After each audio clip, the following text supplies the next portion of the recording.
Olá! Nesta aula nós vamos analisar os impactos jurídicos de uma proposta muito relevante de alteração do Código Civil Brasileiro, PL 4 de 2025, que trata diretamente também do regime das incapacidades civis. Nesta aula vamos falar sobre mudanças nos artigos 3º, 4º e 5º e a inserção do artigo 4A e 5º-A e entender como essas alterações afetam a capacidade civil, a autonomia das pessoas, a proteção jurídica e a segurança dos atos na vida civil. Essa é uma explanação fundamental para quem estuda direito, atua na prática jurídica ou quer compreender como o direito vem se adaptando a uma visão mais inclusiva e constitucional. Vamos falar primeiro sobre o conceito de capacidade civil.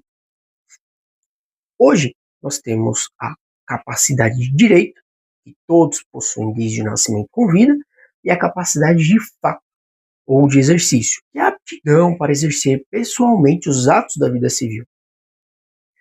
O debate aqui não é sobre existência de direitos, mas sobre autonomia jurídica. Mas antes de entrar artigo por artigo, é importante compreender o pano de fundo dessa proposta de alteração desses artigos e a inserção de outros. O Código Civil Brasileiro passou por profundas transformações após a Constituição de 1988 e com o Estatuto da Pessoa com Deficiência. O grande desafio, então, passou a ser equilibrar três valores fundamentais: autonomia da pessoa, proteção dos vulneráveis e segurança jurídica. E a proposta de alteração desses artigos que vamos estudar hoje busca exatamente esse equilíbrio. Vamos falar primeiro sobre os impactos da alteração do artigo 3º, que trata sobre a incapacidade absoluta, que após o Estatuto da Pessoa com Deficiência, prevê como absolutamente incapazes apenas os menores de 16 anos. A antiga previsão de incapacidade absoluta por deficiência foi expressamente eliminada em consonância com a Convenção sobre os Direitos da Pessoa com Deficiência, que tem status constitucional. Sempre bom é recordarmos dessa condição, pois a incapacidade dessa forma deixou de ser ligada à deficiência e passou a ser excepcionalíssima, restrita à impossibilidade absoluta de manifestação da vontade. Sendo então que a capacidade é a regra e a restrição é a exceção, e deve ser interpretada de forma restritiva. O projeto de lei, com a proposta de reforma do Código Civil, passa a considerar absolutamente incapaz apenas duas hipóteses. Primeiro, permaneceria então os menores de 16 anos como incapaz absoluto. E segundo, aqueles que por nenhum meio possam expressar sua vontade de forma temporária ou permanente. E é aqui que está o ponto-chave dessa proposta. A incapacidade absoluta deixa de estar ligada a diagnósticos médicos e passa a ser concentrada em algo essencial no direito, que é a possibilidade de manifestação da vontade. Se não há vontade possível, não há ato jurídico válido. Situações como o coma profundo, estado vegetativo ou inconsciência absoluta passam a ter enquadramento jurídico claro. Nesses casos, não se fala em assistência, mas em representação. Ao meu ver, essa alteração desse artigo vai aumentar a segurança jurídica e evitar a invalidação futura de atos jurídicos válidos. Quanto aos impactos da alteração do artigo 4º, que trata lá da incapacidade relativa, nós vamos perceber que o artigo 4º sofreu um forte esvaziamento após o Estatuto da Pessoa com Deficiência, pois a deficiência não gera incapacidade relativa, e a curatela é excepcional e proporcional.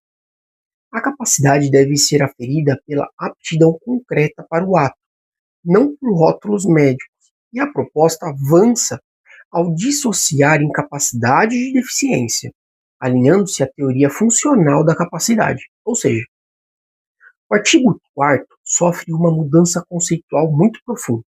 A incapacidade relativa deixa de estar associada automaticamente à deficiência, ela passa a abranger situações em que a autonomia esteja temporariamente prejudicada por redução de discernimento. Essa mudança consolida algo muito importante, que é que a deficiência não é sinônimo de incapacidade. O critério agora vai ser funcional e circunstancial. O ponto de atenção aqui é o conceito de redução de discernimento, pois possivelmente exigirá uma interpretação cuidadosa. O judiciário deverá, da mesma forma, fundamentar bem suas decisões, preferencialmente com base em provas técnicas, para se comprovar a relativização dessa incapacidade relativa. Quanto à inclusão do artigo 4A, né, proposta ali nessa reforma do Código Civil, esse novo artigo afirma expressamente que a deficiência física ou psíquica por si só não afeta a capacidade civil. Hoje, esse princípio já existe, mas de forma dispersa. Essa alteração consolida o Código Civil um entendimento que já está pacificado e evita retrocessos interpretativos, o que pode acontecer. A, a positivação busca reforçar a segurança jurídica, impedindo leituras regressivas. Esse artigo 4A tem um papel pedagógico e interpretativo muito forte. Ele afirma expressamente que a deficiência física ou psíquica por si só não afeta a capacidade civil. Esse dispositivo reforça a leitura constitucional do Código Civil de 2002, evitando decisões discriminatórias e fortalece ainda a ideia de autonomia com apoio e não substituição da vontade. Curatela e decisão apoiada passam a ser exceções proporcionais e não regras automáticas. Quanto aos impactos da alteração do artigo 5º nessa proposta de reforma do Código Civil, o artigo 5º mantém a maioridade civil aos 18 anos, mas moderniza as hipóteses de emancipação. Hoje, no Código Civil, a maioridade é aos 18 anos, e a emancipação por casamento, colação de grau, emprego e economia própria. A proposta reconhece realidades contemporâneas, como exercício de atividade empresarial, vínculo empregatício com autonomia econômica, união estável registrada, e percebe então que há um equilíbrio claro entre a autonomia progressiva e a proteção do adolescente.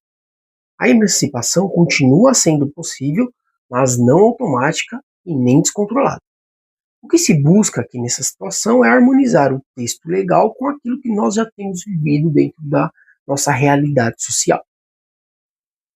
Quanto à inclusão do artigo 5º-A, aqui está uma das grandes novidades dessa reforma do Código Civil.